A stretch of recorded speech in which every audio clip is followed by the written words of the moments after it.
বাংলাদেশ আজকে 100% জিতবে। বাংলাদেশ আজকে 100 না 1000% গ্যারান্টি দিয়ে বললাম বাংলাদেশ আজকে জিতবে। এতে কোনো সন্দেহ নাই, ভুল নাই, সন্দেহ নাই।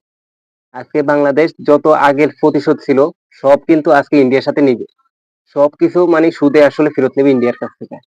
বাংলাদেশের পজিশন মানে আপনার জাকির আলীকেও চেঞ্জ করা হয়েছে আর হচ্ছে যে শেখ মেহেদীকেও চেঞ্জ করা হয়েছে। বাংলাদেশ মানে সুখবর আছে বাংলাদেশ আজকে ম্যাচটা জিতবে। বাংলাদেশ সৌম্য সরকারকে আপনার গত আজকে ৩ টা ম্যাচে কিন্তু তাকে নেওয়া হয় নাই। তো আজকের ম্যাচে কিন্তু নিবে এবং সৌম্য সরকার কিন্তু ইন্ডিয়ার সাথে ভালো কিছু করে। এটা সবাই জানে। তো বাংলাদেশ আজকে 100% কিন্তু অবশ্যই সবাই কিন্তু জানেন যে বাংলাদেশ আজকে জিতবে। কারণ ইন্ডিয়ার সাথে ইন্ডিয়ার বোলিং লাইন হইছে তো কি হইছে?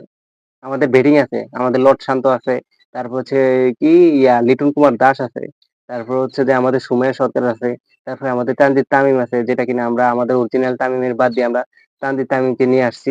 মানে তামিমের থেকেও সে মানে অনেক বড় তামিম হয়ে গেছে, তাকে নিয়ে আসছি। তো বাংলাদেশ আজকে জিতবে। আমার ধারণা মানে বাংলাদেশ আজকে জিতবে। তো এরকম প্রত্যেকটা ম্যাচে কিন্তু আমরা ধারণা ভাবি। তো আশা করি যে বাংলাদেশ মনে হয় জিততে পারে। আমি বাজি ধরলাম যদি বাংলাদেশ আজকে জিতে আপনাদেরকে মিষ্টি খাওয়াবো। ঠিক আছে? আজকে যদি বাংলাদেশ জিতে আমি আপনাদেরকে মিষ্টি খাওয়াবো এবং কি হচ্ছে বাংলাদেশ সেমিফাইনাল কিন্তু খেলতে পারবে। বাংলাদেশ সেমিফাইনাল মানে এখন ওই এই অস্ট্রেলিয়ার সাথে হারছে এটাতে কোনো সমস্যা নাই। অস্ট্রেলিয়ার সাথে হারছে তো কি হইছে? ইন্ডিয়ার সাথে আজকে ম্যাচ জিতটা বাংলাদেশ সেমিফাইনালে আসা এখনো সামনের দিকে রাখবে। ঠিক আছে?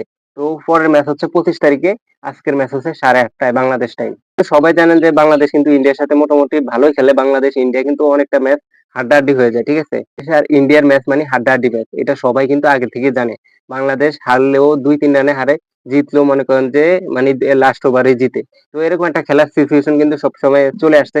তো বাংলাদেশ আগে হারছে জিতছে এটা নিয়ে প্রশংসা মানে করবো না, বদনাম করবো না। জিতবে এটা নিয়ে আমরা আছি। তো আজকে বাংলাদেশ কনফার্ম জিতবে। বাংলাদেশ বোলিং লাইন কিন্তু চেঞ্জ করা হইছে। আপনার হচ্ছে তাসকিনের জায়গায় আনছে শরীফুলকে। শরীফুল কিন্তু গত আপনার ১ম থেকে এই পর্যন্ত কিন্তু ইনজুরিতে ছিল সেইজন্য কিন্তু তাকে নেওয়া হয়নি। না হলে কিন্তু তানজিদ তামিম কিন্তু চান্স পাইতো সরি তানজিদ সাকিব কিন্তু চান্স পাইতো না। সেই জায়গায় কিন্তু শরীফুল থাকতো। তো তানজিদ সাকিবকেও নেওয়া হবে এবং কি শরীফুলকেও নেওয়া হবে কিন্তু তাসকিনকে নেওয়া হবে না আজকে। আর আজকের ম্যাচে ইন্ডিয়ার আপনার রোহিত শর্মা খেলবে না আর হচ্ছে বিরাট কোহলি খেলবে না। এই ২ টা ম্যানকে রাখা হইছে আপনার হচ্ছে সেমিফাইনালের জন্য।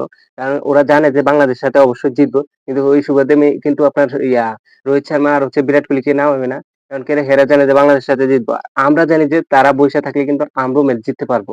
যতই বলুক যে পরিসংখ্যান ইন্ডিয়ান জিতবো, ইন্ডিয়ান জিতবো। কিন্তু মনে করেন যে ভাগ্যর কথা তো বলা যায় না। তো ভাগ্য আজকে হয়তোবা আল্লাহ মানে বাংলাদেশের উপরে মানে ছেড়ে দিছে। তো বাংলাদেশ জিততে পারে। তো সবাই দোয়া করবেন বাংলাদেশের জন্য। আজকে ৮:৩০ বাজে বাংলাদেশের খেলা এবং আজকের ম্যাচ জিতলে কিন্তু সেমিফাইনাল খেলতে পারবে অবশ্যই। এতে কোনো ভুল নাই, সন্দেহ নাই। আজকের ম্যাচ যেভাবে হোক বাংলাদেশে কিন্তু জিততে হবে।